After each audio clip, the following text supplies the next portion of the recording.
નમસ્કાર દર્શક મિત્રો, આઈચઆરઆઈપીસી ન્યૂઝમાં આપનું હાર્દિક સ્વાગત છે। હું છું આપની સાથે સંધ્યા। તો સમાચારની શરૂઆત કરતા પહેલા નજર કરીશું આજના મુખ્ય સમાચાર પર।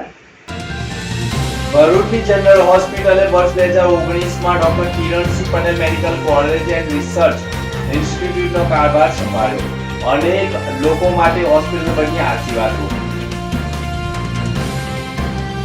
ભરૂચ જિલ્લા જેલ ખાતે નામદાર ગુજરાત હાઈકોર્ટના સિટિંગ ન્યાયાધીશની ઉપસ્થિતિમાં કોશિશ કી આસ કેન્દ્રનું ઉદ્ઘાટન। મોટી સંખ્યામાં કેદીઓએ લાભ લીધો।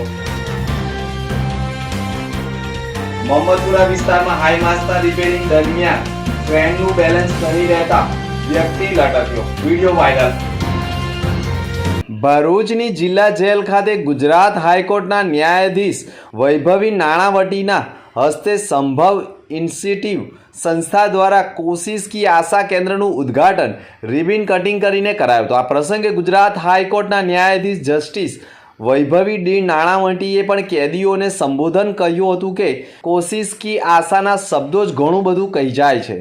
જેલમાં રહેલા વ્યક્તિની માનસિક સુખાકારી માટે વ્યક્તિત્વ પરીક્ષણ અને મનોવૈજ્ઞાનિક ઉત્ક્રાંતિ અને મૂલ્યાંકન સાથે મનોવૈજ્ઞાનિક અને સમર્થન અને કાઉન્સિલિંગને પ્રદાન કરવાનું કામ સંસ્થા કરી રહી છે, જેનો સંપૂર્ણ લાભ તમારે લેવાનો છે। આ સાથે ન્યાયતંત્ર અને પૂરો સમાજ તમારી પડખે ઊભો છે।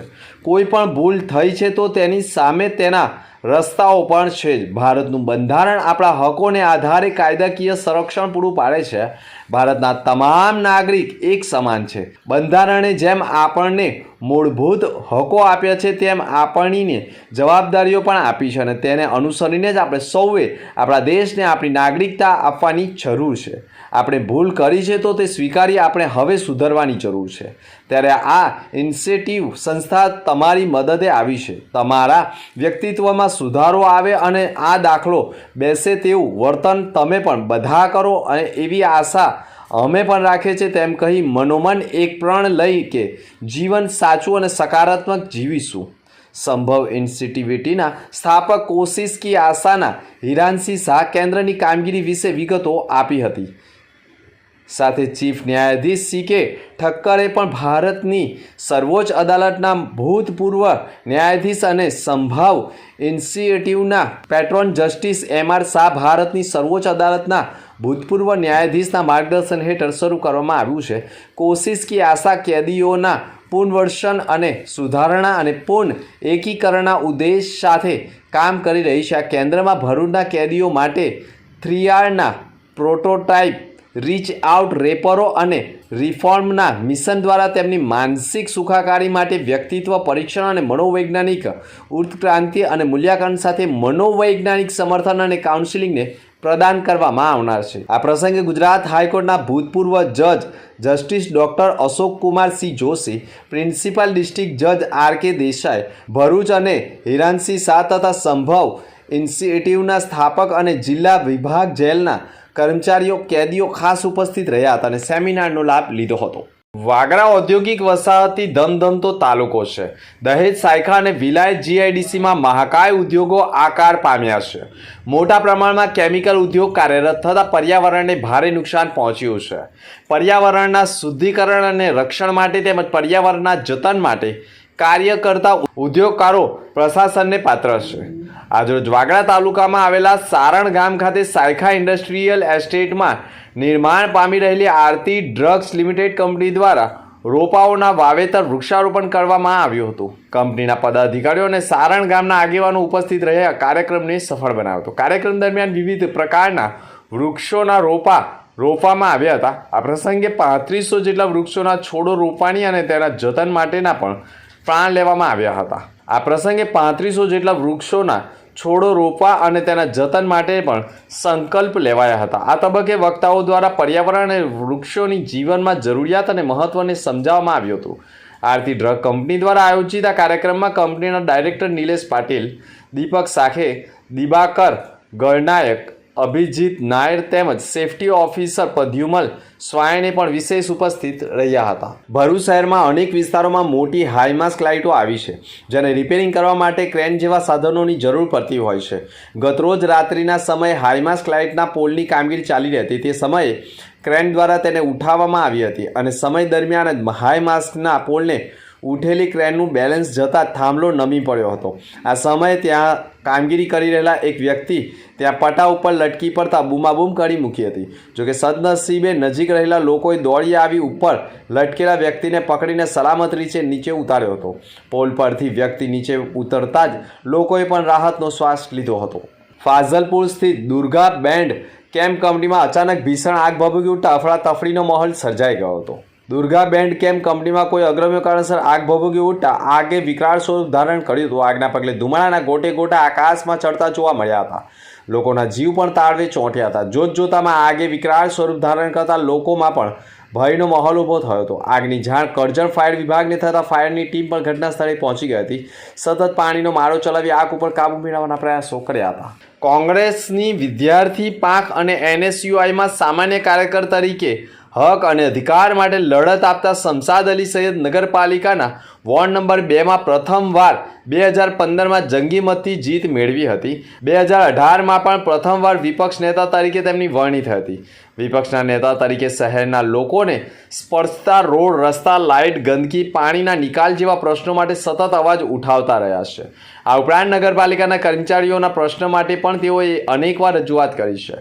કાર્યકાળ દરમિયાન સામાન્ય સભામાં ધારદાર દલીલો અને રજૂઆતથી અને ભ્રષ્ટાચાર ઉજાગર કરવાથી તેમણે સત્તા પક્ષને મૂંઝવણમાં મૂક્યા છે. આ તમામ બાબતોને ધ્યાનમાં રાખીને તેમની પ્રજાલક્ષી રાજનીતિ તેમજ વલણને જોઈ ત્રીજી વાર વિપક્ષના નેતા તરીકે બિનહરીફ ચૂંટાઈ આવ્યા છે. વિપક્ષ નેતા તરીકે થયેલી પસંદગી અંગે ખુશી વ્યક્ત કરતા તેઓએ તેમના વોર્ડના નાગરિકો, શહેરની જનતા, સાથી નગરસેવકો તેમજ કોંગ્રેસ પ્રદેશ મોવડી મંડળનો આભાર પણ વ્યક્ત કર્યો હતો. ભરૂચના પીડી શોપ રોટરી ક્લબ હોલ ખાતે ગુજરાત રાજ્ય યોગ બોર્ડના ચેરમેન શિષપાલજીની અધ્યક્ષતામાં નૂતન વર્ષના ઉપલક્ષમાં સ્નેહ મિલન સંમેલન અને યોગ સંવાદ યોજાયો હતો. જેમાં આમંત્રિત મહેમાનોના હસ્તે દીપ પ્રાગટ્ય થકી કાર્યક્રમનો પ્રારંભ કરવામાં આવ્યો હતો. આ કાર્યક્રમમાં ઉપસ્થિત મહાનુભાવોને ખેસ પહેરાવવામાં આવ્યા હતા. યોગ બોર્ડના ચેરમેન શિષપાલજીએ પણ યોગનું મહત્વ, ફાયદા અને યોગને જીવનનું એક અંગ બનાવવા અપીલ કરી હતી. આ કાર્યક્રમમાં ધારાસભ્ય રમેશ મિસ્ત્રી, જિલ્લા પંચાયતના કારોબારી ચેરમેન ધર્મેશ મિસ્ત્રી, અધિક કલેક્ટર NR ધાંધલ અને યોગ કોચ, યોગ ટ્રેનર, સાધકો તેમજ મોટી સંખ્યામાં આમંત્રિતો ઉપસ્થિત રહ્યા હતા. ભરૂચની જનરલ સિવિલ હોસ્પિટલને વર્ષ 2019માં doctor Kiransinh Patel medical college અને રિસર્ચ ઇન્સ્ટિટ્યૂટ તેનો કાર્યભાર સંભાળ્યો હતો. ત્યારબાદ તેમની સુવિધાઓથી હાલમાં સિવિલ હોસ્પિટલ લોકોની સારવાર માટેનું મુખ્ય કેન્દ્ર બન્યું છે. જેમાં ગરીબો અને મધ્યમ વર્ગના માટે પણ વિનામૂલ્ય સારવાર આશીર્વાદરૂપ છે. જ્યાં ભરૂચના અંતરિયાળ ગામોમાંથી પણ દર્દીઓ મોટી સંખ્યામાં સારવાર માટે આવતા હોય છે. એટલું જ નહીં, ભરૂચ જિલ્લો ઔદ્યોગિક રીતે વિકસિત હોવાથી ઉદ્યોગોમાં થતા અકસ્માતો તથા રોડ અકસ્માતોના દર્દીઓને પણ સિવિલ હોસ્પિટલ ખાતે લવાય છે. આ દર્દીઓની વિશેષ સુવિધા માટે અદ્યતન સુવિધાઓ હાલમાં doctor Kiransinh Patel medical college અને રિસર્ચ ઇન્સ્ટિટ્યૂટમાં કાર્યરત છે. હાલમાં તેમાં એક નવી સુપર મલ્ટી સ્પેશિયાલિસ્ટ બનાવવામાં જઈ રહ્યું છે.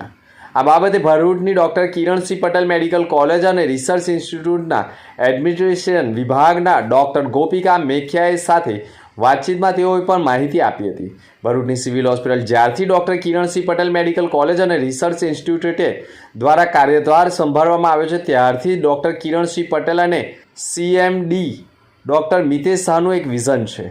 ભરૂચ જિલ્લાના લોકો સારી અને સુવિધાઓ સજ્જ સારવાર મળી રહે તે માટે તમામ પ્રયાસો કરવામાં આવે છે. જેમાં કેસબારી તો હોય પરંતુ કેસબારી ન હોય તે આધારિત છે છેવાડાના લોકોની સારવાર કરી રહ્યા છે. ત્યારે અત્યાર સુધી ભરૂચ સિવિલની અદ્યતન લેબોરેટરીમાં પણ હાઈટેક સાધનો, sonography, echocardiogram, operation theatre અને સારામાં સારા તબીબોની પણ સુવિધા આપવામાં આવતી હોવાની માહિતી પૂરી પાડી છે. આ સાથે doctor Kiransinh Patel medical college અને રિસર્ચ ઇન્સ્ટિટ્યૂટના સંચાલકોએ જિલ્લાવાસીઓ માટે વધુ એક અદ્યતન સુવિધા ઊભી કરવા જઈ રહ્યું છે. જેમાં સિવિલ સંકુલમાં 200 બેડની સુપર મલ્ટી સ્પેશિયાલિસ્ટ શરૂ થનાર છે, જેની તૈયારીઓ ચાલી રહી છે. જેમાં ટ્રોમા સેન્ટરની પાછળના ભાગે આવેલી ખુલ્લી જગ્યામાં આગામી વર્ષ દરમિયાન 200 બેડની સુપર મલ્ટી સ્પેશિયાલિસ્ટ હોસ્પિટલ આકાર પામનાર હોવાની પણ માહિતી આપી હતી. અંતમાં ફરી એક નજર આજના મુખ્ય સમાચાર પર. ભરૂચની જનરલ હોસ્પિટલે વર્ષ 2019માં doctor Kiransinh Patel medical college and research ઇન્સ્ટિટ્યૂટનો કારભાર સંભાળ્યો. અનેક લોકો માટે હોસ્પિટલ બની આશીર્વાદરૂપ. ભરૂચ જિલ્લા જેલ ખાતે નામદાર ગુજરાત હાઈકોર્ટના સિટિંગ ન્યાયાધીશની ઉપસ્થિતિમાં કોશિશ કી આસ કેન્દ્રનું ઉદ્ઘાટન. મોટી સંખ્યામાં કેદીઓએ લાભ લીધો. મોહમ્મદપુરા વિસ્તારમાં હાઈ માસ્તા રિપેરિંગ દરમિયાન ટ્રેનનું બેલેન્સ નહીં રહેતા વ્યક્તિ લટક્યો. Video viral. તો હતા અત્યાર સુધીના સમાચાર. નવા સમાચાર સાથે ફરી મળીશું. નમસ્કાર.